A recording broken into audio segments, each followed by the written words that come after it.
Welcome to the Gray Area Podcast presented by Aura. My name is Kevin Gray. Appreciate you listening to us on Apple Podcasts, Spotify, wherever you get your podcasts for free. Give it a 5-star rating, write a review for it while you're there. You can follow me on Twitter at Kevin Gray Sports. It's Friday, which means it's Reg Fridays. My man Reginald Adetula from 105 Through the Fan, host of the Get Right, joining me here on the Gray Area Podcast. Reg, what's going on? Not much, man. Just trying to get my day going. And so it's good to see you. It's good to see you. Good to see That's you, a good way man. to get your day going. Yeah. Well, wait. Now, how? What do you mean get your day going? Because we're recording this. It's almost 1 o'clock in the afternoon. Like, what are we? I said what I said. About? I work at nights. You know what time it is. I work at nights. Yeah. I understand the nighttime schedule. Yeah, because I definitely got home from the game at around 11 or so, because traffic is trafficking even at 10:30, 10:45 at night. So I did get to listen to the last hour of you guys' show actually as I was driving on the way home, because again, traffic's in Texas no matter what time of the day it is. So I got home around 11, and then I got my show together for the Mavs podcast to drop this morning. You can go check that out. Inside the Mavs, the official Mavericks podcast, 97 on the Freak, as the Mavericks got the win over the Miami Heat. So I had to do that.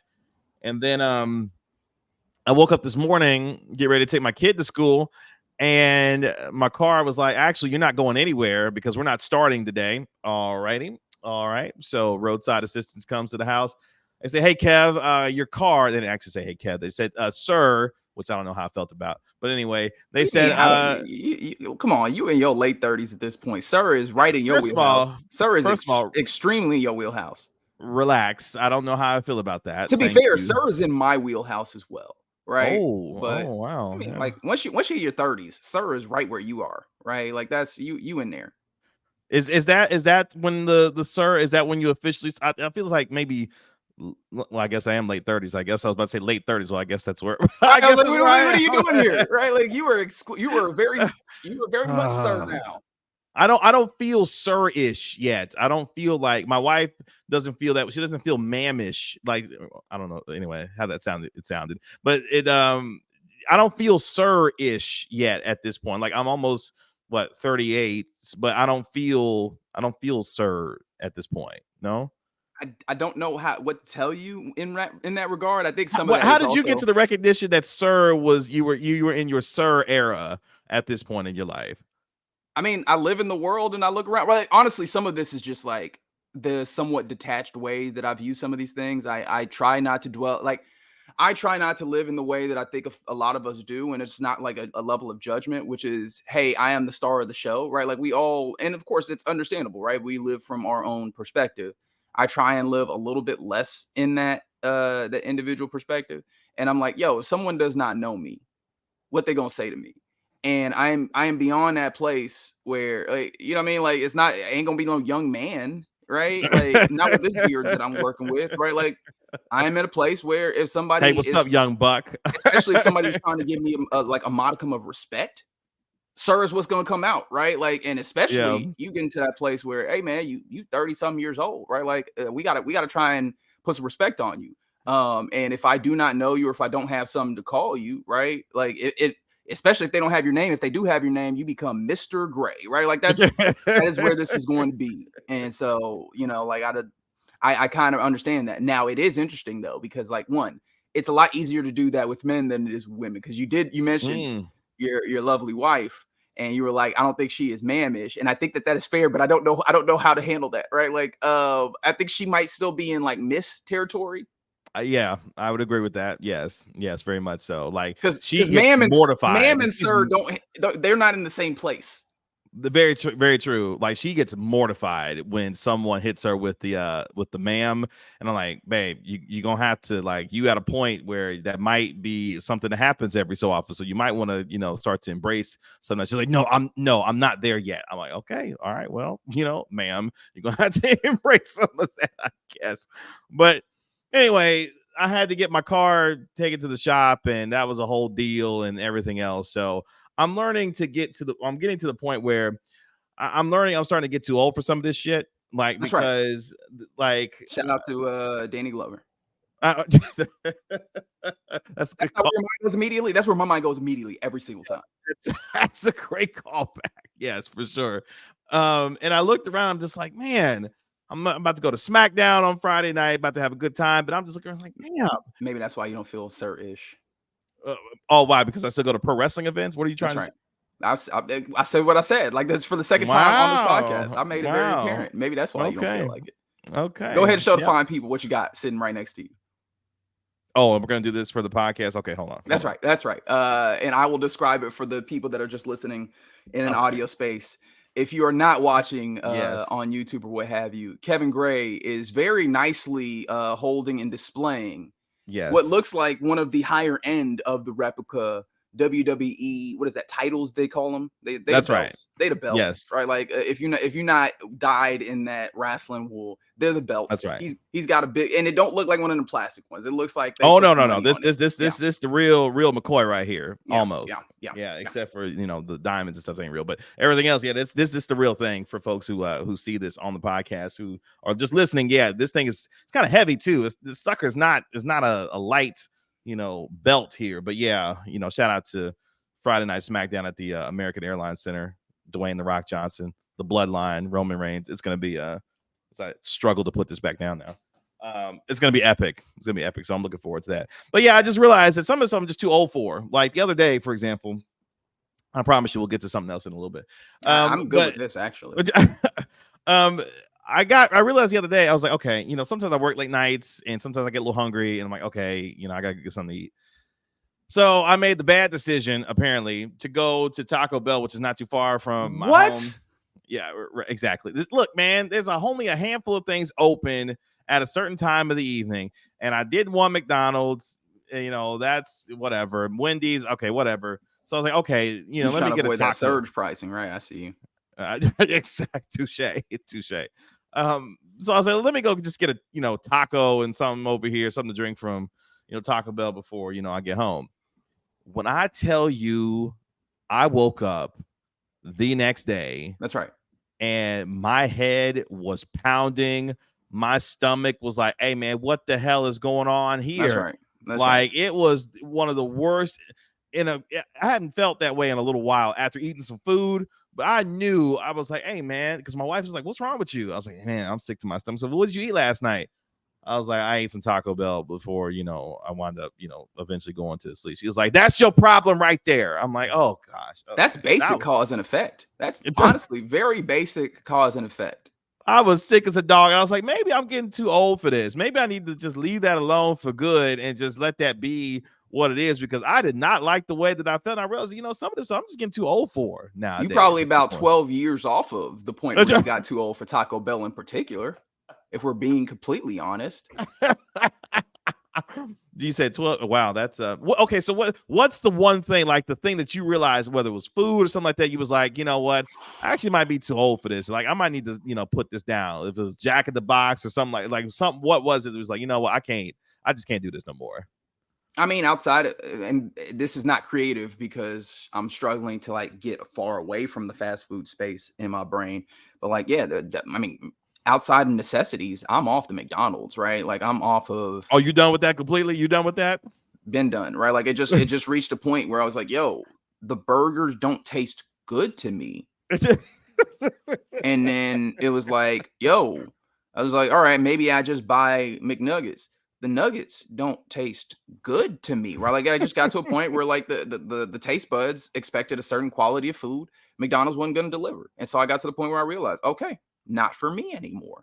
I'm trying to think outside of that place of like what the thing is. I was like, yo, I'm a little beyond that. It'll come to me, I'm sure. We'll be about 30 minutes in this podcast. I'm like, oh yeah, here's the thing. But yeah, no, definitely in that space. And of course, Taco Bell. Well, just as soon as I was not just dead broke, I had a level of respect for myself and my body and said, yeah, that's I'm beyond that. Good for you, because I'm about to take that certain level of respect and apply it to myself, because that's right. My body was like, hey man, you're going to have to lay off. Like you can't do this no more. I was like, okay. Officially might be too old for the late night fast food run because body was in hell the next morning. I actually want to be in bed for like most of the day. Like it was just not good. I eventually got better as the day went on. But after a while, I was like, hey man, get this stuff out your system and then move forward. And ever since then, I'm like, okay, I guess I have to leave that alone because that was not the experience. I'm just like, okay, getting a little too old for certain things like that and going to bed like super late. I can't hardly do that no more either. Like I used to be one, I could stay up till 12, 12:30, 1. Once I got into the sports space, particularly, and I had to start watching some of like these night games, for example, because I had to watch them for my job because I had to talk about them. I was like, hey man, how y'all do these West Coast games? Because this is hell. Like, why am I up? Why is it halftime and it's 12:30 in the morning? Like, what are we doing here? I can't do this anymore. Like, I'm about to catch the second half in the morning and figure out a way to talk about the rest of it because staying up, first of all, you got the nerve to start the game at 9:45 Central Standard Time, and then I got to be up past midnight just to get to halftime. Nah, man, y'all can keep that. I can't do that anymore. Can't do it. I can't relate in that regard. I'm honestly still in that place where it works out okay. You still there? You still in that place where you could do that? I'm especially like, the one that where it gets real dicey. And of course, we've tried to phase this out when it comes to sports. The extra innings thriller, right? The one where they're like, yo, man, we're on to the 15th inning. That game. No, I got you to about the 12th. I'll get you to 12. I love it. That, I'm here with it, right? Like I am here with it. And what's great is that it's often a game that is like out of market or something that you weren't really paying attention to. And then all of a sudden people are like, yo, it's going to the 11th. And you're like, now you have to watch it. Yeah, I'm in. Right, I'm here. I have tapped in and I'm riding along with this one until it goes. And of course it helps.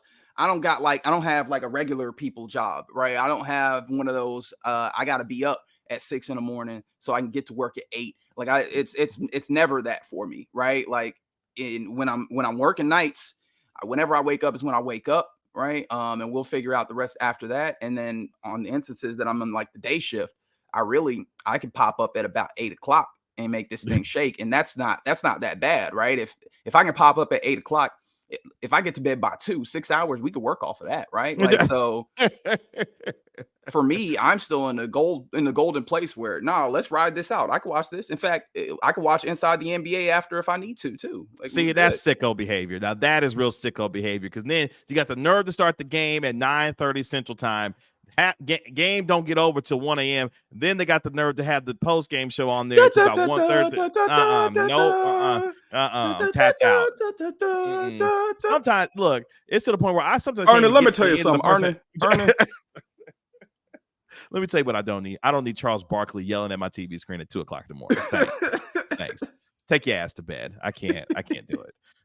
Sometimes I can't even get to halftime these days. Like obviously with part of my job that I do now, I'm watching these games because I got to talk about them. That's but right. At the same time, if I don't look, I'm not purposefully staying up these days to try and get to see I'm not trying to test myself, see if I can do it anymore. I've realized my limit when it comes to certain sporting events, and I'll get to about 12 innings, then I'm tapping out. I'll get to about halftime of these West Coast games, tapping out. I'll catch the rest of it in the morning. Shout out to, TikTok, Twitter, whatever. Catch me up on some highlights, YouTube. I'll catch it afterwards. Otherwise, I can't do it anymore. Yeah, you're a man. You're a man with a certain level of responsibility, right? Because not only do I have the situation where the time works out a little bit, right? You have a daughter, right? So when it's time to wake it's time to wake people up, right?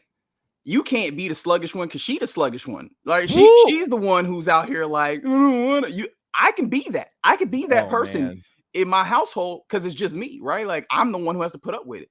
If both of y'all are doing that, the whole house is falling apart, I imagine. So like somebody got to be able to wake up and be able to be the task master and moving things along. Because if both of y'all are on sluggish time, y'all are cooked. My daughter tried to hit me with that the other day. I got to, and here's what she did. Here's what made me upset. I got her to bed on time. We tried to get her to bed around 8:30, and she gave me a high five. It's like, Daddy, you got me to bed on time. First of all, I don't need you calling me out when I don't get you to bed on time. Let's relax on that. Number one. But number two, yes, Daddy got you to bed on time at 8:30. High five. Good night. Love you. Sweet dreams. See you in the morning. Child got the nerve the next morning to wake up late. Tori, what's going on here? Daddy, I'm tired. Mm-hmm. I'm sleepy. That's right. No, ma'am. You gave me a high five last night, and you told me that Daddy got you to bed on time. I don't want to hear it. What that got to do with me feeling tired right now? You were supposed to have enough sleep. You're not supposed to be tired. She said, is this not a safe space? Is this not a safe space? She's sharing her feelings. She's letting if you don't get known. these vitamins in this 5-star breakfast I'm about to give you and get out of here and go to school. Breakfast. Child gets 5-star breakfast every day. Okay. So pancakes, eggs, apples, vitamins, apple juice, 5-star every day. Okay. All right. Not the continental breakfast at the Shea Gray. Look, bacon and sausage short of having a whole, full course meal for breakfast for her every day. Like, come on, man. They got the nerve to tell me, Daddy, I'm tired. Mm-hmm. Girl, get these vitamins and get out of here. Mm-hmm. Get out of here. Yep. Pep it up. As I used to say, pep it up. I'm gonna start texting you in the morning, telling you I'm tired too. Don't do that. That's right. Let you know. There's more of us that are tired around here. Speaking of tired, I know Mavericks fans got tired of watching this defense, boy. Sick. Woo, boy, sick of it. As they finally broke through, got a win, 114-108 on what was it, Thursday night? Yeah. As they were able to get the win. So that helps as far as that's concerned. Tori, what is it now? See, she's tired. She's tired. She's still. No, your mom is here. This is gonna be great for the podcast. Your mom is here. You can help her out with that. Okay. All right. Cool. She let you know she's tired, right? No, she was not tired. She wanted to wear these skates. She just got some skates that she wanted. She just got, and then she wants to wear them right now. So no, go talk to your mommy about that. You see your daddy doing your work right now. You see daddy working. This is gonna be great for the show. I hope you get a nice look into my life just right there, just now. That's right. How that went down. That's right. But yeah, the Mavericks, I think that's what we're talking about. Yeah, the Mavericks got some work in. They get a win, 6-point win. They had lost 5 of 6. They beat Miami, and at least for one night, they get Mavericks fans off their back and Jason Kidd off the proverbial hot seat, at least for one more night, I guess. Okay. Reg's like, actually, no, not really. Not really at this point. Is that where you are? Are you like, look, it doesn't matter what they do the rest of the year. I'm not feeling this whole Jason Kidd experience anymore. Like, I'm over the Kidd experience. No, I'm not quite there, but I am in, hey, boy, we got some splaining to do, right? Like, I'm in that place where, you have to justify your existence is where I'm at. The tough part about it is there's definitely things because Jason Kidd, part of the explanation for lack of a better term, is, hey, man, these guys need to find some things within themselves. They need to be able to motivate. The problem that I've had, and I've mentioned this a couple of times over the last few days, is, hey, bro, isn't that the same message we've been hearing for over a year at this point? How about 2? How about 2+ years at this point? I was just trying to be real careful and talking about, at least since the trade to bring in Kyrie, but we've heard that same refrain. And the thing about it is, why have we not seen tangible change in that regard? And again, I don't know that it necessarily even has to be his fault. I'm not saying that it's not his fault because it possibly is, but I don't even know that it even has to be his fault. At some point, how long do we go without seeing an effect in an area that he clearly makes a point of making, or he makes a point of pointing to as an area of importance and an area that needs change? And you continually still see the lack of focus, the lack of effort, and those things.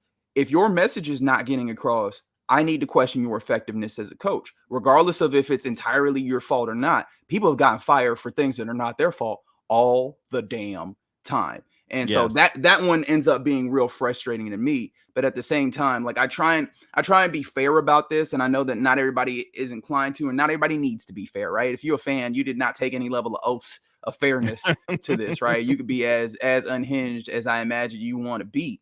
But I be watching this defense sometimes and I'm like, yo, the way that teams are attacking this weak side, right? I'm like, hey, man, I don't know how much. I said if Luka give up one more backdoor cut, I'm going to scream. Well, it's not even just the give up the backdoor cut. It's this one right here. You see it? Yes. And if you're just listening, it's Luka doing what I've started terming air traffic controlling, right? Hey, man, hey, somebody guard him. Whose man is that? It's your man, Luka. It's your man. Move your feet. He's flying by you behind you for a dunk right now. Right. Defensive rotation. Who's supposed to roll out there? Not Luka, because he's pointing, apparently. And so like there's some levels of this where I'm like, yo, what am I supposed to do with that link in the chain defensively? However, right, that's like the I guess the technical parts of this. What about these other cats that be putting their heads down when these shots not going, right? What about that part of it? That's the something thing we've been talking about for 2 years as well. Right. Yes. And exactly. Again, that is what we get into this the press conference space, and Jason Kidd's like, it basically is telling us they just got to find that deep within themselves. Hey man, it's been a while. They're having a hard time finding it. Can you help them? Can you help them find it? Yes. Right. Like it's like the kid that's like, mommy, I can't find it. Mom got to go in there and find it. Right. Now she gonna look at you all types of sideways, but she gonna go in there and find it. And at some point, Jason Kidd, please go in there and find it, or we might need to get a new person in charge. Oh boy. I mean, he tried to make some changes. He, took, Derek Lively out of the lineup to replace him with Daniel Gafford, the put starting Derek lineup? Jones Jr. Yeah, put Derek Jones Jr. in the starting lineup in place of Josh Green, which, okay, I'm actually not that bothered by, although I feel like Josh Green has got to at some point figure it out, because I think they're better when he's starting, but at this point, it's not working right now. And for Lively, he's hit a little bit of a rookie wall a little bit, but he still has been playing pretty well defensively. I thought he played well, especially in the second half against Bam Adebayo, who can give you problems, as a really versatile center. So I think they did a good job in the second half. But this is the kind of team, as you look at the bigger picture of the West, this is the kind of team that the Mavericks can beat, a team that's about the same talent level-wise as them. And when they knock down shots and decide to defend like they did in the second half and into the fourth quarter, okay, they can beat these teams. They can beat good teams every now and then. Oklahoma City, Minnesota, Phoenix. They can beat some good teams every now and then. But I'm at the point now, based off of what I saw from the 5 of the last 6 games before they beat Miami, and even during the 7-game win streak, this team is not going to be one that I look at and say, oh, they can go beat Denver. Oh, they can beat the teams that you consider who are the true Western Conference contenders to be able to win a championship. I don't see that anymore based off of what they've been doing recently here. While, yeah, it's not to say that Luka and Kyrie can't put together a 7-game series and go Super Saiyan on you, and all of a sudden, next thing you know, they're combining for 70 a night, and they're stealing a 7-game series from you in the first round. They do have the capabilities of doing that, but making a deep run, no, I don't necessarily see that, no matter where they finish as far as the West is concerned right now. Yeah, and I think you mentioned it, right? Like, you have the star caliber talent that makes it so that you could steal a few games, right? But the idea of consistently, betting on a series to be won with the way that this team plays is not one that I would do, right? Like, obviously they beat the Miami Heat. This is a team that has been solid of late, but it profiles as a team that they're going to beat, which is a team that is not great offensively, although the addition of Terry Rozier and his figuring it out scoring wise has helped them. And the thing that frustrates me, and again, I hate to be like negative after a win, because look, when it comes to sports, you got to take the positives where you can and just like enjoy those. This is still an entertainment product, but a team like the Heat that aren't necessarily equipped to hit you in the pressure points, we're hitting you in your pressure points. Yeah. Repeatedly. How much more do you then look at the ways in which a team that is all the way equipped, and there's a good amount of those in the West, to hit you in your pressure points? How much are those? And so I'm still intrigued by that. Now, I will give Jason Kidd some credit, right? And I don't know how much this is Jason Kidd, how much is like the players meeting that they had after that last embarrassment, right? But there were some changes, both in the way that they seem to kind of give their effort, at least in this one game. And then also, you mentioned the change in the starting lineup. I was less intrigued by that than the change in the closing lineup. Lately, they've been closing small, right? Yeah. And the idea that they were like, why are we doing that? Close big. You can still have Maxi Kleber on the floor, even in that instance, but close with a big on the floor. Now, how much that is impacted by the fact that the Heat are not an incredible jump shooting team. And so you feel like having a big on the floor is not necessarily going to be a place where now they're going to be able to make him dance, draw him out of the area, or what have you. But like, closing big. Now, it was odd that they closed without PJ Washington, which maybe speaks to his up and down time over the last week or so. But yeah, shifting up that closing lineup and giving yourself an opportunity to be big, and seeing that your two twin towers, for lack of a better term, played 45 minutes in this game as opposed to of the 48, as opposed to what we had seen over the last week. That felt like a smart change for the better. Plus, getting Dante Exum in there, right, at the 3. Yes. Getting yes. a backcourt lineup that does not have a whole bunch of weakness. At least you have one dude in there where it's like, hey, we have some length. We have a little bit of ability to also handle the ball if they're trying to get the ball out of your best player's hands. He can still do a little bit of initiation, a little bit of playmaking. Like, he seems to be a guy that, and honestly, it's kind of amazing that it took a kid a little while to get back here. And I don't know if this was just like Exum needed to ramp up after the injury, but before the injury, Exum was at least it seemed like a kid's mind, a pencil, if not inked in part of your starting lineup, and thus like your important 5-man lineups. And that kind of it seemed like he kind of forgot about that as Exum got back from his injury. So it's nice to see him get a little bit more effort, and he immediately paid off that decision. 7 points in the fourth quarter, solid defense. And so there are some things in there if you're willing to try them. I think that Jason Kidd, who was notorious for trying things, just throwing things out there, it's kind of odd that it took him a little while to get there, and maybe even odder that Jaden Hardy is just buried on the bench when Tim Hardaway Jr. has had issues, and you need somebody who's like, hey, can they be in some instant offense? Jaden Hardy seems like the only other dude who profiles somewhat similar. Yeah, and Exum, as you mentioned, was great in that fourth quarter. He had the go-ahead 3 that put him up for good, and it was part of like an 11-3 run that they were able to go ahead and put the game away. But I mean, you talked about it a little bit earlier. I mean, Miami came out just knocking down 3-pointers. At one point, they went on like a 14-2 run. They were up by 14, 15 points. Looked like they're about to smoke the Mavericks, but the Mavericks were able to withstand it. They were able to get back into the game. Miami opened up the fourth quarter, went on a 14-4 run and take a 2-point lead, but then the Mavericks were able to get it back in and then, of course, win the game. And I think for me, I look at not just what the Mavericks obviously were able to do, because they needed that win. They desperately needed that win before they take on Detroit and Chicago. I just continue to look at the West, and I'm like, man, this is murderer's row. Like, you saw even the Warriors, they took a bad loss on Thursday night. They lose to Chicago at home. Stephen Curry injures his ankle. We'll see what he looks like as they, get ready to play this weekend. Mavericks take on the Mavericks, this upcoming week. But the Warriors had just beat the brakes off the Milwaukee Bucks the night before. They lose to Chicago. Sacramento has to get a comeback win against the San Antonio Spurs to be able to, finish off that game. And you look at the rest of the West, who is kicking everybody's ass right now? That is the Denver Nuggets. That's right. The Denver Nuggets have put it into we talked about this recently. The Nuggets have put it into hyperdrive, and they are trying to get the number 1 seed. And correct me if I'm wrong, I saw a report from Chris Haynes that apparently the Nuggets are going to skip out on their White House visit because they're going to focus on whoever their next opponent is. I forget who it is. It's like on the 18th or the 19th. But they were like, yeah, we're going to skip out on our White House visit to go see Joe Biden to concentrate on getting this number 1 seed, because that's what we want going into the Western Conference playoffs, to which I'm saying, oh, my gosh. The Nuggets have decided that they're ready to turn this thing on and put things away in the West by the time we get to the end of the regular season. And then Karl-Anthony Towns tears his meniscus. That's a big blow to the Minnesota Timberwolves and what they got going on. And I'm looking at Denver like, oh, Denver's about to put this thing into overdrive and go get this number 1 seed. And it may be scary hours even for Boston, whom obviously that was the game of the night on Thursday. Boston looked around and was like, oh, man, this Nuggets experience might be a little different here. Yeah, I mean, there's a lot of things that's in there.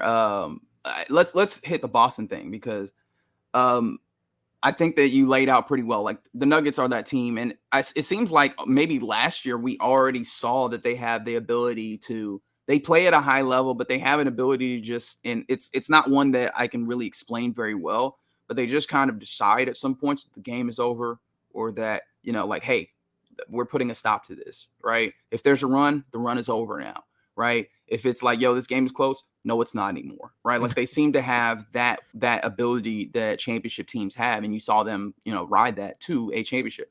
Boston, in kind of this weird converse way, they need to knock down threes to win games, right? Like, and it's kind of one of the best three-point shooting teams in the league this year. And even when they're solid as opposed to great, like, they're still really good. But when it's not on, it does not feel like they have a great second mode of playing, at least when we're talking about contending, right? This is the tough part when we talk about with anything, right? We're talking in the league, and there's good teams, there's bad teams. When we just sort this out, when we get to the playoffs, in theory, you are now only playing good teams, right?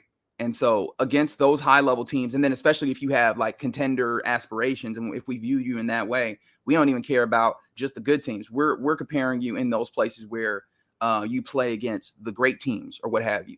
And against the great teams, they need to knock down threes for this thing to work like the way that this goes.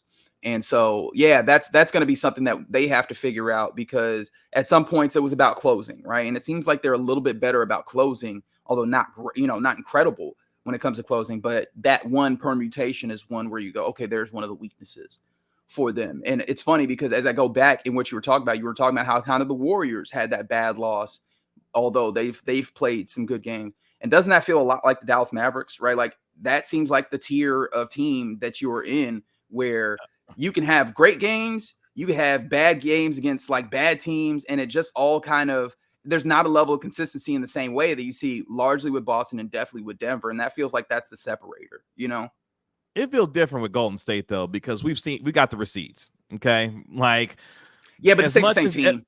I know, I was saying, as much as they are different now, they still at times give you that fit. Like what they did against Milwaukee the other night, I was like, hey man, like the new version of this with Jonathan Kuminga doing his thing, obviously with Draymond Green still there, Stephen Curry, I think they're starting to figure that thing out with Chris Paul coming off the bench as well. Shout out to you for that. But at the same time, Golden State, we know ball. It's I mean, look, I gave you that one. But at the same time, Golden State, it looked like they're starting to turn a corner. And look, they're doing a lot of catching up because they started off not very well this year. They've had dealt with some injuries, certain things, but it felt like they were starting to come on a little bit. But this is the overall point I'm getting to is this is going to be a hell of a stretch over these final 19, 20 games for these teams, because while I think we have a clear separation now on who the top four are in terms of Minnesota, Denver, Oklahoma City, and the Clippers, the rest of these cats, whether it be Sacramento, Phoenix, Dallas, Golden State, New Orleans, the Lakers to some degree as well. Like we've got a clear separator here on who these teams are. And that 7 through 10 with Sacramento, Dallas, Golden State, and the Lakers right now, yeah, that's going to be a lot of fun to watch, because the Mavericks still got 3 games against Golden State. They still got 2 games against Sacramento as well. They still got to play. They play Golden State, I think, on, was it Monday or Tuesday?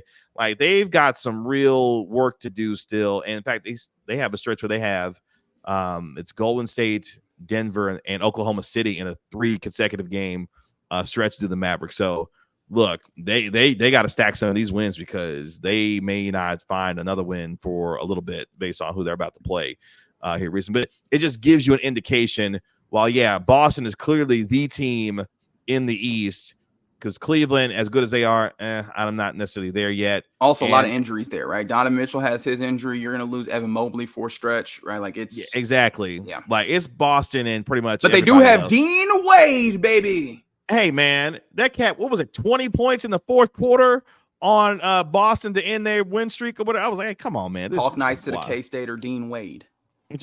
Talk nice to that man. He might look like Chandler Parsons, but he's better than him. Don't do that to Chandler Parsons. Don't do that. He is better than Chandler Parsons. Say what now? He's better than Chandler Parsons. I'd never heard of Dean Wade. I mean, the only reason why you've heard of him because he clearly went to. Only reason I heard of him is because I watched a whole bunch of his games. Is that what you're exactly? Pretty much, yeah. Because who had heard of Dean? The only D Wade I ever heard of was some dude named Dwayne, not Dean. Okay, that's all I'm saying. You heard of him now.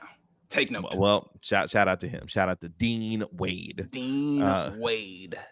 But yeah, basically, my point is nobody in the East I really believe in. I mean, yeah, Milwaukee. Okay, let me take that back.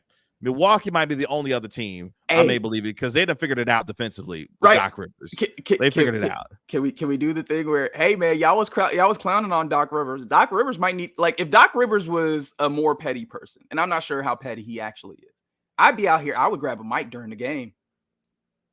Like, hey, y'all was talking crazy. Y'all don't see this defense? Y'all don't see it? Okay, all right. Ain't this the defense y'all was looking for?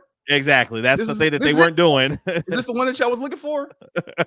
I'd be talking crazy to you because people were people were dancing on Doc. And of course, there's still some stuff that remains to be seen. Because when it comes to Doc Rivers, it really is like the playoffs of this all, right? When we get to these Talk to me at 3-1. right? Talk to me at 3-1. Let me know how but it this goes. is the thing. That's not what y'all was talking about during the course of the season. Y'all were calling that man crazy names and talking crazy about that man like he couldn't coach at all. Now, is he an overrated coach?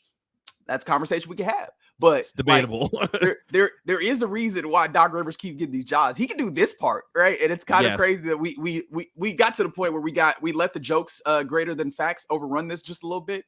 And Doc Rivers, I imagine someone needs to get out here and be like, hey, look. Well, Milwaukee has to validate this move with the title. Like, there's nothing short of that they can do to justify what they did. Yes, I know the whole cultural stuff with Adrian Griffin and the way that the players may have felt about him and, schematic, whatever the case may be. But you got to justify this with winning a title or at minimum get into the NBA Finals. Short of that, we're looking around like, hey, man, what was y'all over here doing? Because there was another coach who was actually doing a pretty damn good job. Decided to move on from. So short of making, the NBA Finals, I don't know how, we'll look at this particular move. But right now, they're defending, and they're defending like crazy. And, of course, I also need to check on the offense because it does feel like the offense has ticked up in the last week or so. I guess offensively, I was never really concerned about them. Well, but that's the problem. That was an issue, right? Damian Lillard was not showing up to the party like he was supposed to. And so that is, I think that is normalized just a little bit. And it seems like they found a good 5-man lineup, particularly when you look at Giannis. What is it? Giannis, Dame. I think Crowder is in there. What's my shooter? Is it? I don't remember. But like they found one of those good 5-man lineups that it seems like they're leaning on a little bit heavier. I had to go back and actually look that one in. You know who was great the other night when they beat the Clippers? Bobby Portis was killing them. That's right. In the fourth quarter. Like Bobby Portis was putting in work against the Los Angeles Clippers the other night. With some old school back to the basket hoop too. Yes. That was a really nice win. That was a game I did have fun watching a little bit earlier on this week when the Clippers played the Bucks. But yeah, the NBA and its final 20 games is going to be a hell of a ride because we are now at that point where teams are starting to turn it on in playoff mode. Some teams have been in there for a little while, but there are certain teams that are looking around. It's like, okay, it's time to go ahead and hit that switch. And Denver looks like they're the team that's hitting theirs right now because they are destroying everything in their path. Boston, I don't know if they peaked too early. We're going to find out if they can, kind of bounce back a little bit, but I hope they didn't peak too early because I still think they're the favorite to come out of the East. As far as they're still hooping. They're still good. I mean, let's not lean too much on they lost the game to the Denver Nuggets like that in Denver, mind you. Yeah, it's a tough place to play. It's hard to win in Denver, but the NBA in the final 20 games is going to be a hell of a stretch. Before we move on or get out of here today, we're recording this on Friday. The new league year in the NFL begins here soon, and I'm just okay. Before I get there, real quick, I know it's about to be real funny around here in Dallas because did you see the news the other day? Don Van Natta? Hey, man. That book is going to be incredible. Okay, so guarantee you. Terrific journalist and reporter Don Van Natta decided that he's going to write a book about Jerry Jones. It's an unauthorized biography about the life and times of Gerald Wayne Jones, and that book will be out in 2026. To which I thought, number one, when Don Van Natta comes around your parts, you might want to start get your stuff together because Don call the lawyers. That's okay. Call the lawyers. Yeah, because Don, he not here for a long time, but he here for a hell of a time. Because if Don come to your city, something is amiss about what your situation is. And here, know who Don Van Natta is? Don Van Natta is the feds. I'm not talking about like if the constable, if the municipal police come talk to you, you might be able to beat that charge. You might be able to shoot that. When the feds come, they're look, it's plea deals or jail, right? Like, so like Don Van Natta comes because Don come knowing something already. Don come knowing. Okay, this is about whether or not you're gonna answer these questions to confirm what Don already know about what he's coming to write about. Already, exactly, okay? Like you're already sunk once Don show up. At that point, it's just how bad do we want this fallout to be, right? We got to get PR on the phone. We need to get legal on the phone. What can we say? What can't we say? How do we ride this out? Because it's going to be a mess. And he's doing it, not an article, not a long form piece. He is doing a book. Yes. And I mean, obviously the unauthorized portion of it, like a little bit extra, because it's like, yo, Jerry Jones will not have his thumb at all on the way that this thing gets discussed. Although it is worth saying, like, Don Van Natta is like good over there.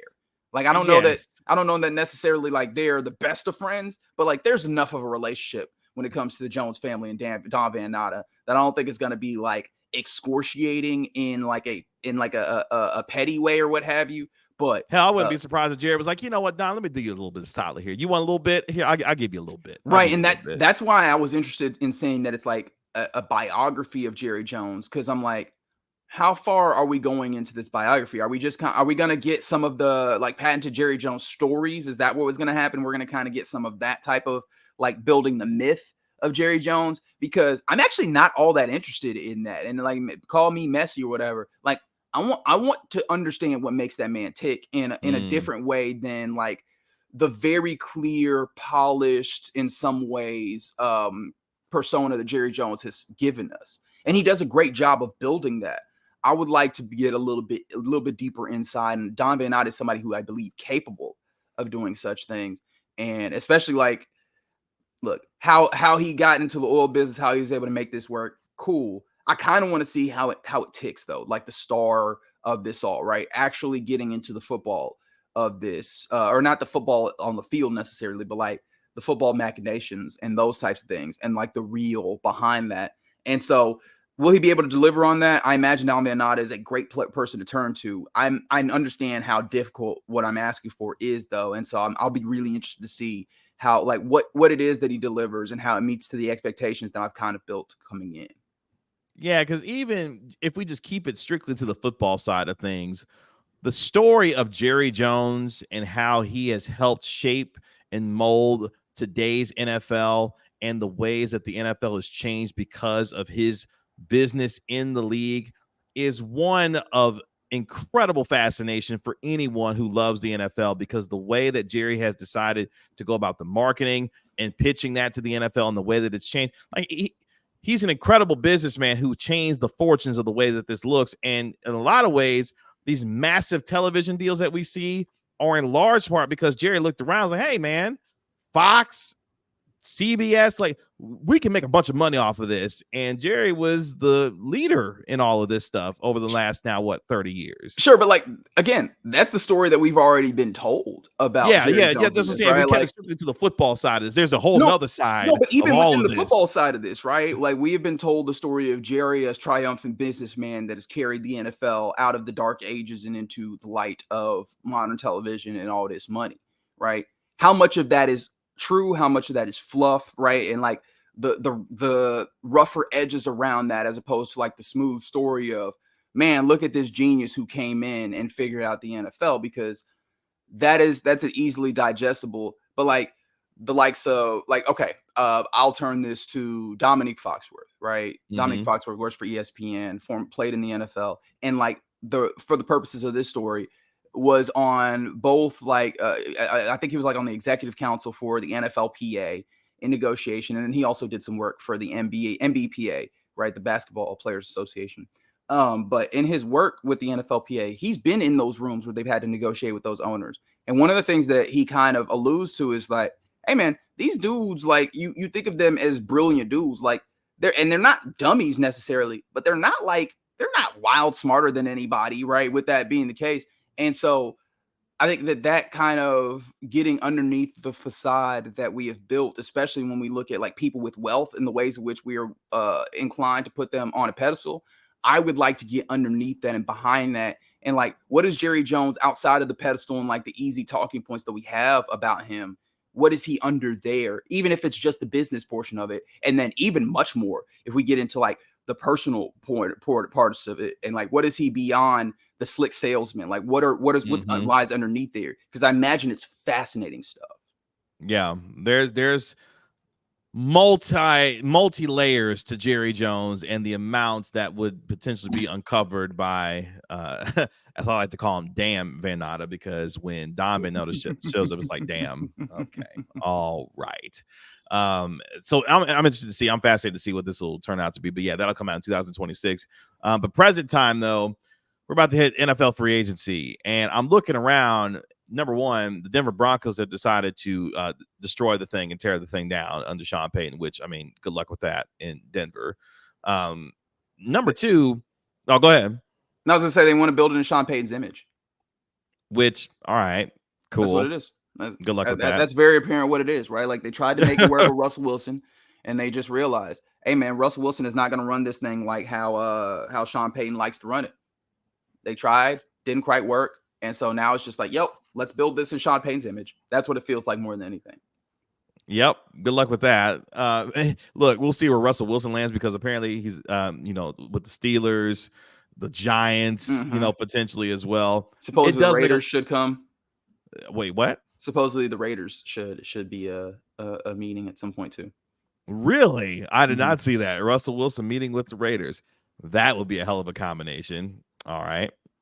I don't know to say that would be the right fit for him. I'm sure you're Devontae Adams. Like, hey man, I don't want no parts of Russ. Can you get me to New York? Actually, can I go play with Aaron Rodgers at this particular point? But at the same time, can Devontae Adams because what they need is offensive linemen more than anything. Oh boy. To be honest. And look, Devontae making all that money in Las Vegas. I'm sure he's having a good time at this point. That's right. But if you're Russ, hey man, that Pittsburgh fit. Look, Pittsburgh been desperately looking for a quarterback. So maybe Russell Wilson is that guy. If I'm the Washington Commanders, here's my wild take for the NFL free agency and the NFL draft. If I'm Washington and if I'm Russell Wilson, Wilson's gonna get what, $38-39 million off top from Denver this year. Hey, I can go sign for the minimum in Washington, get to go home. I grew up in the DMV area, grew up in Richmond, Virginia. I got familiarity with Dan Quinn, used to work with him when I was in Seattle. Got some good players there, offensively in Washington. Get to be on the East Coast, get to play with Cliff Kingsbury. He's my offensive coordinator, in Washington. I can go sign and go play in Washington, and let's make it shake. And then if I'm Washington, I say, you know what, Russ, you come on down here for the minimum. We still hold the number 2 overall pick. We'll draft an heir apparent. You come out here, handle business, because I think that's where Russ is in his career. As well as he played at times last year, he's at the point where you can allow him to be your quarterback for 2-3 years, bridge that to your next guy, and next thing you know, you might have yourself a franchise quarterback if you're Washington for the next, maybe 10 years if you decide to draft, one of those guys. Now, I don't know if the Drake May experience is the one that you want to go down, or the Jaden Daniels maybe experience from LSU, but you're in position if you're Washington and you want to do that. Yeah, go sign Russ, let him be your bridge quarterback for a couple of years. Next thing you know, you can train up your next quarterback and then move on from there. If I'm Washington, I would try to do that if I was in their position. So you want to use a top 3 pick on a quarterback that then sits for not 1 but like 2 years? Why not? Rodgers sat for 4. Okay. Patrick Mahomes sat for a while. This is not an uncommon thing here for a top quarterback to sit. And now some folks will say, well, you can't take a top 1 or 2 quarterback and then sit him. To which I say, I mean, why not? Especially outside of Caleb Williams, do you really trust any of the rest of these dudes in this draft? I don't hate that, man. I really don't. I'm out on North Carolina quarterbacks. That sounds probably hella biased, but I don't give a damn. Also, I don't know what that care. Means. Like, what about North Carolina? Trubisky, do you think sucks? Yeah, but TJ Yates, get out of here. What about North Carolina itself? Do you think makes a bad quarterback? Right? Like, they're North Carolina quarterbacks. I don't trust it. How about that? Irrational. Okay. It's completely irrational. I just want you to acknowledge that portion of it. Completely irrational. Same way with Ohio State quarterbacks. You trust any of them? Them been any good? Again, irrational take. Just irrational. That's what CJ Stroud is staring you in the face right now. That's the only one. The only one. Shout out to CJ Stroud. Yeah, but then at that point, we're creating Justin Fields. Does he count? Does Justin Fields count? I guess, kind of. Yeah. Kind of. Okay. All right, we'll let that slide. Maybe one in a possible. One of the CJ Stroud is really good. He's really good. But maybe if I'm Washington, look, it's Irrational Reg Friday. Why not do that? Oh, is that what it is? How did that happen? Okay, I put the irrational part on there. Yeah, I added that part. Why not? No, I'd be interested in seeing like how Russ feels about that. If that's like a appeal for him is the idea of like, hey, I am going to be here with someone else, right? Who is clearly the heir apparent, and it's really incumbent upon their development timeline, not how I play, as to how long I am here, right? I don't know how much he enjoys that. Like you have to consider that, especially as somebody who has a good amount of flexibility, considering the way that the Broncos left him. You mentioned it, right? He has that money flexibility. And then also, like some of this is he wants to do some level of winning without whatever, like however reasonable that is or not. Yeah. What about the way the Washington is constructed right now? Gives you they need a lot. That would just be my wild ass idea. That's just putting it out there, like why. But Pittsburgh makes the most sense. They need a quarterback. They've got good receivers. George Pickens is a baller there. They've got a really good defense with TJ Watt there. Like they've got all the pieces. They're well coached. They need a serviceable quarterback to make that happen. Russell Wilson is still very capable of being that level of player to where at least he's not going to mess it up for you. Trubisky, Pickett, Pickett was okay, but at least with Russ, he's got experience enough to where he's not going to get out here and mess it up for you. If they find a little bit more of they still got Najee Harris there, so they got a little bit of a run game too. Russ makes a lot of sense in Pittsburgh, and I think that's where he ultimately will land, because if I'm the Giants, you need more than a quarterback. You need a lot. Yeah, a lot of stuff. I'm still even, and of course, like this is not really, I don't know. I'm still wondering how much Russ actually has left and how much like the futility that it seemed like he had was based off of Sean Payton's system itself. Because one thing about Russell Wilson is that being a short quarterback, he definitely leaned upon the idea of extending plays to help him, get which he can still do downfield. To a degree at this point in his career. Can still do to a degree. He's not nearly as good at it, and when you're holding the ball a long time and you're not nearly as good at it, you know what that leads to?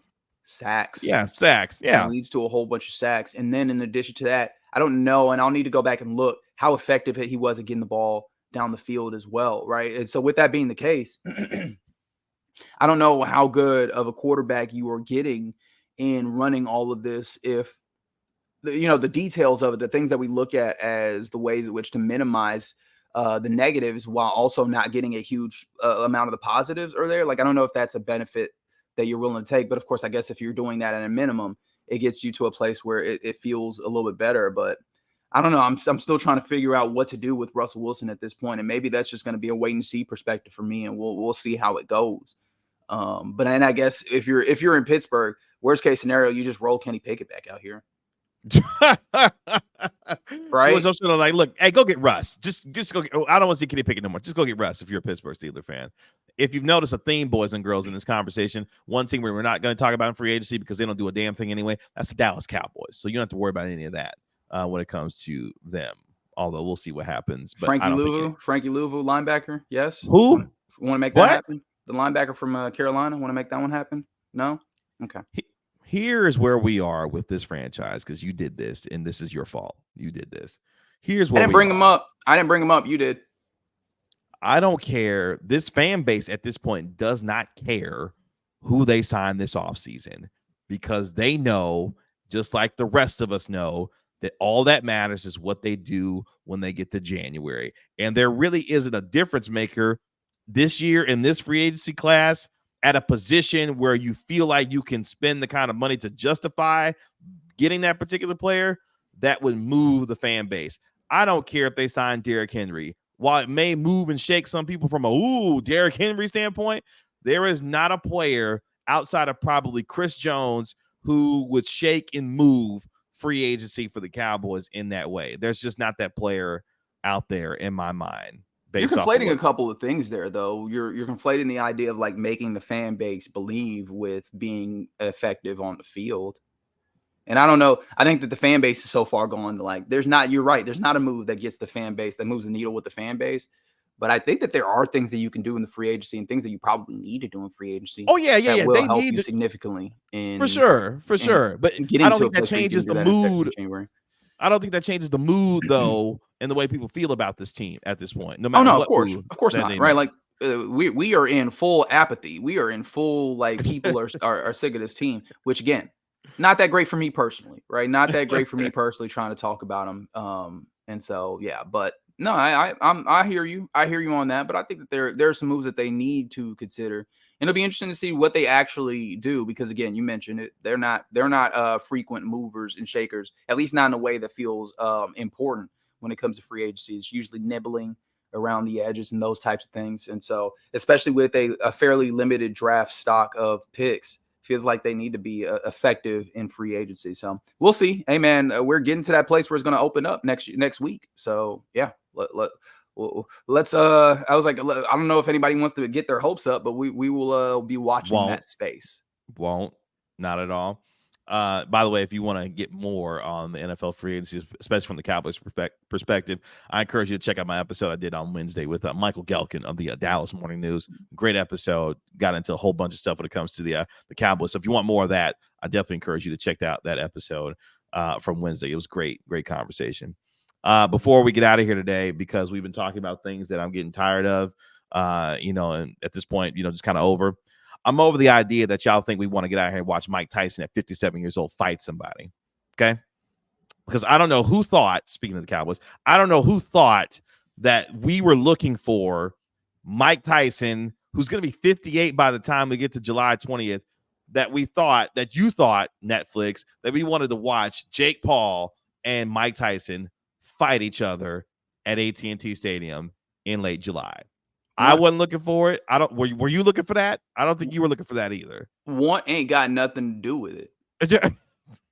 Sincerely, one ain't got nothing to do with it, right? Because it's not like there's a lot of things that I ain't want. Ultimately, are you going to tune in?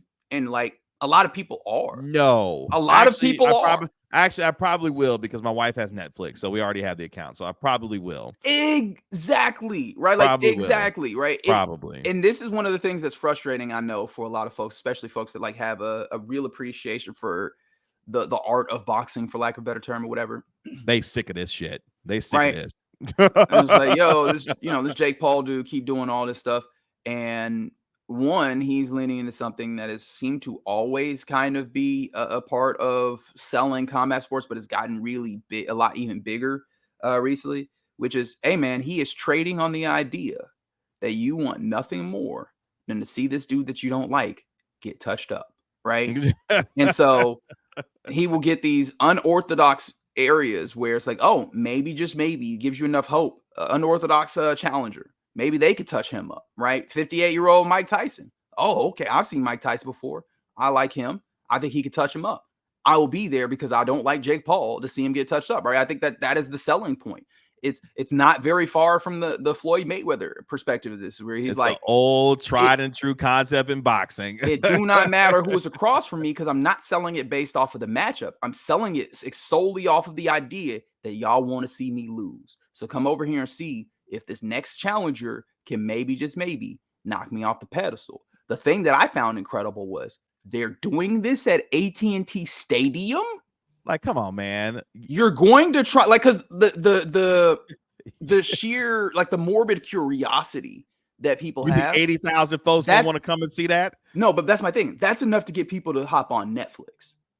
Is that enough to get people, like 80,000 people to show up to AT&T Stadium? That's the question that I have. And maybe the idea is, hey, Tyson is out here. And if the legend of Tyson, and if you particularly weren't able to tap into Tyson in his heyday, maybe that will draw you out. Like just the opportunity to have this novelty of seeing Tyson in your lifetime. Maybe that'll draw people out. But I found that to be incredible. The idea, and not necessarily in no good way. Like, yo, they decided in more than one party, because one party can throw this out as an idea. You need multiple parties to agree to actually get this to happen.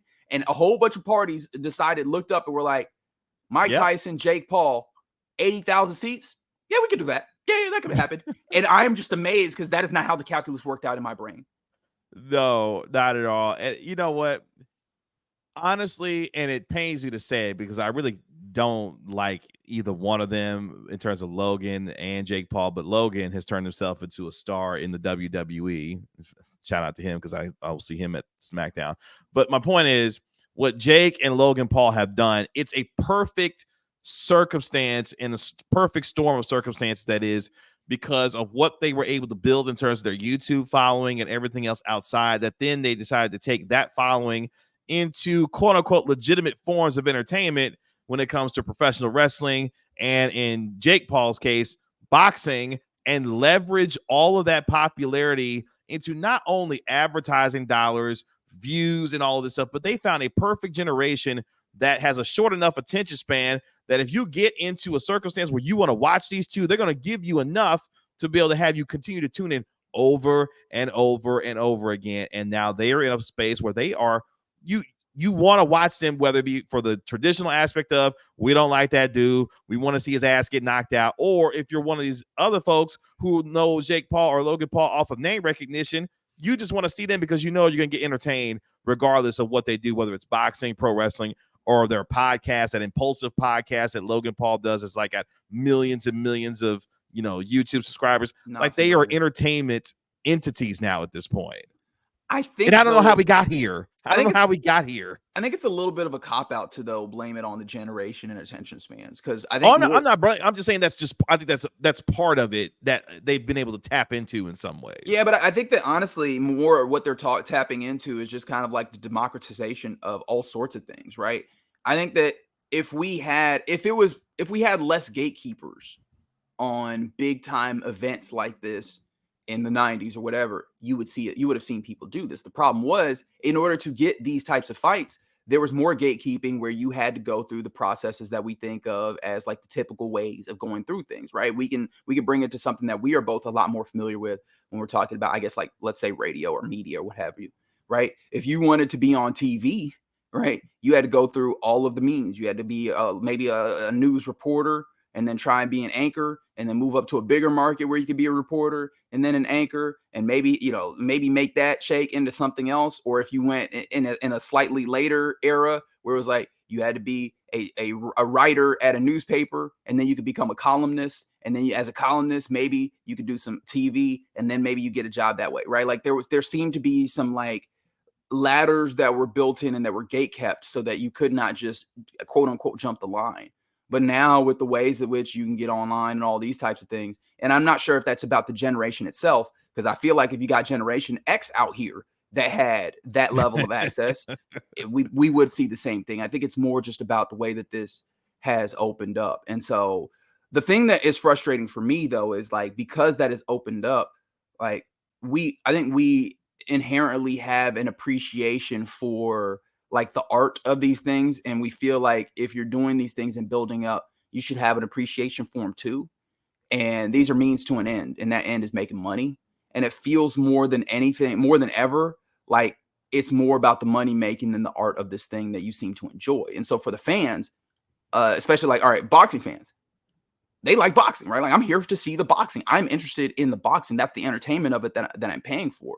But it seems like now no longer does that alignment happen. And of course, this goes further than just boxing, but now no longer does it feel like that alignment happens and I think this is where people get mad, is they feel like the people that are engaging with the activity don't have the same appreciation or don't have the same love for the thing that you do.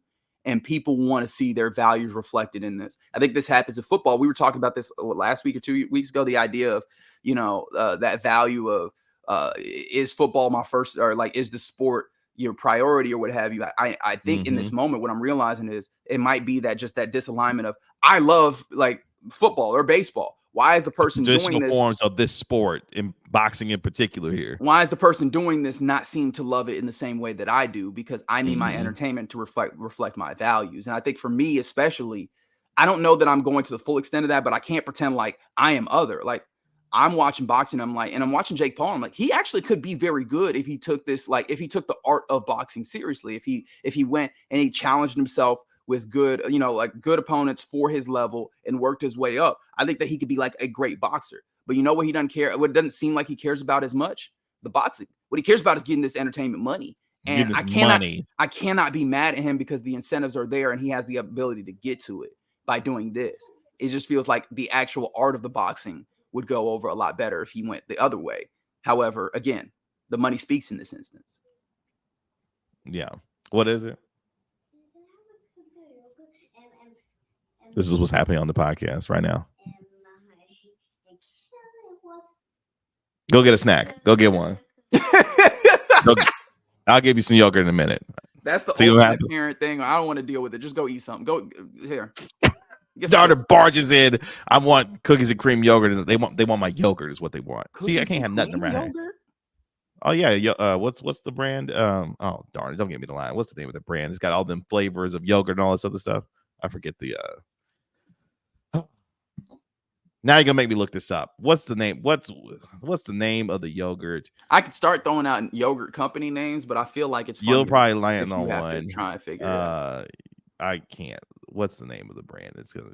I just don't think Chobani. Okay. The flips. Excellent. The flips. Yeah, those are great. My kid wants it, and her cousin's over here, and she wants one too. No, you can't have it. I'll deal with that later.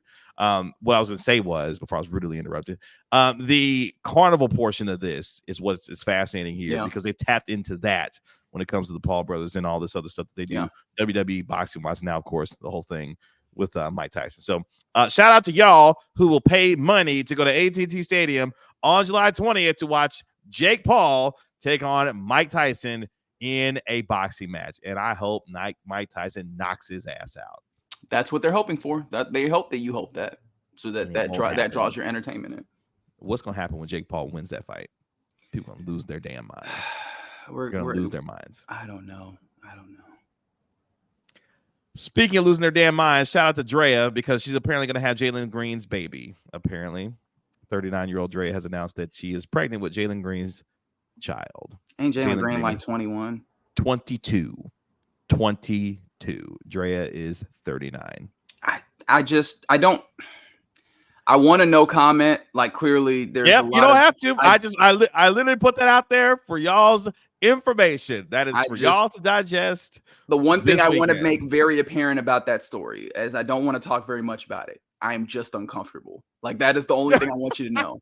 I am uncomfortable. I'm very uncomfortable. That's all I can say. Reg, tell the folks where they can find you. What you got going on, man? At Reg Adetula on Twitter, 105 through the fan, at least for the next week or two. You'll be able to catch me 7 to 11 on the Get Right, 7 to 11 p.m. That is on the Get Right. After that, we'll figure some stuff out. And then baseball. Yeah, once a week, I usually jump on the Locked On Mavericks podcast with the homie Nick Angstad.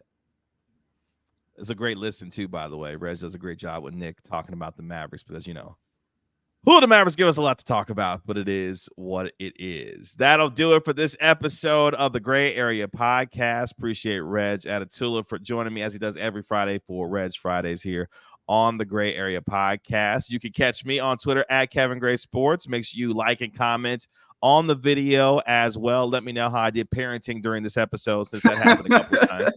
And then you can also check me out every Mavericks radio broadcast as the Dallas Mavericks pre- and post-game host on 97.1 The Freak on the Dallas Mavericks radio network and host of the Inside the Mavs podcast.